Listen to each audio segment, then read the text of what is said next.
দামাদম মাস্তে Qalandar, আলিদা Pehla number. এই গানটি ভারত, পাকিস্তান এবং বাংলাদেশ এই তিন দেশেরই জনপ্রিয় একটি সুফি গান। আজকে আমরা আলোচনা করব এই গানের পেছনের গল্পটা আসলে কি, কবে, কোথায়, কিভাবে এই গানটি রেকর্ড করা হয়েছে, আর কিভাবেই বা এই গানের ভেতরে ঢুকে যাচ্ছে মাছের উপর বসে থাকা পৌরাণিক চরিত্র।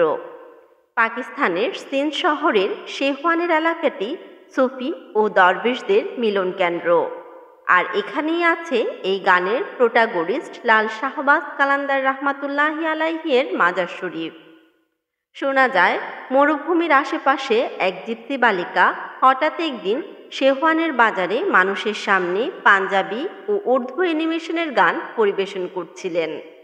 ঘটনাচক্রে সেই দিনই রেডিও পাকিস্তানের একটা টিম সেখানে পৌঁছায়, আর তারাই সৌভাগ্যবশত এই গানটি রেকর্ড করেছিল।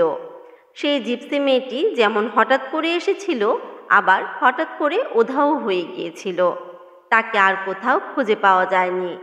আর রেকর্ড হয়ে যাওয়া এই গানটি রেডিও পাকিস্তানের কল্যাণে ছড়িয়ে গেছে বিশ্বব্যাপী, জনপ্রিয়তা অর্জন করেছে সারা দেশে। নুসরাত ফাতে আলী খান, আজিজ মেয়নের মতন কিংবদন্তিরাও এই গান গেয়েছেন। পাকিস্তানের সাবেরি ব্রাদার্স, বাংলাদেশের রুনা লায়লা, আবিদা পারভিনের মতন শিল্পীরাও এই গান গেয়েছেন। এই গান কবে, কখন, কোথায় প্রথম গাওয়া হয়েছিল এটি নিয়ে বিতর্ক রয়েছে। অনেকের মতে আজ থেকে 700 বছর আগে, অর্থাৎ 1300 শতকে বিখ্যাত সুফি সাধক আমির খসরু গানটি লিখেছেন। এটি একটি প্রার্থনা সঙ্গীত। পরে সময়ের পালাক্রমে এই গানটি সংযোজন বিয়োজন করে যুক্ত হয়েছে নতুন নতুন লাইন। আর আমরা যারা এই গানটি শুনেছি তারা অবশ্যই খেয়াল করেছি গানটির বিভিন্ন ভার্সনে এই গানের লাইন বদলে যাচ্ছে। বুল্লে শাহ এই গানে পীর শাহবাজ কালান্দার রহমাতুল্লাহি আলাইহির বন্দনায় বিভিন্ন লাইন সংযোজন করেছেন। এই গানটি প্রথমে শুরু করা হয় আলীকে রেখে।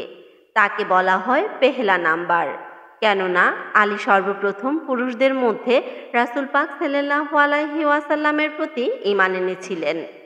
সুফিরা মনে করেন নবীর প্রথম আধ্যাত্মিক জ্ঞানের ক্ষমতার অধিকারীই হচ্ছেন আলী। এই গানে মাছ শব্দটি অনেকবার ব্যবহার করা হয়েছে। এর অর্থ হল ঈশ্বরের প্রেমে মাতাল হয়ে যাওয়া।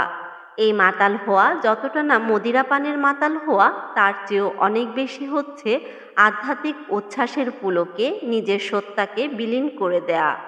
এই গানের মুখ্য চরিত্র হলেন লাল বাবা শাহবাজ কালান্দার, যার পুরো নাম সৈয়দ মোহাম্মদ উসমান মারওয়ান্দি।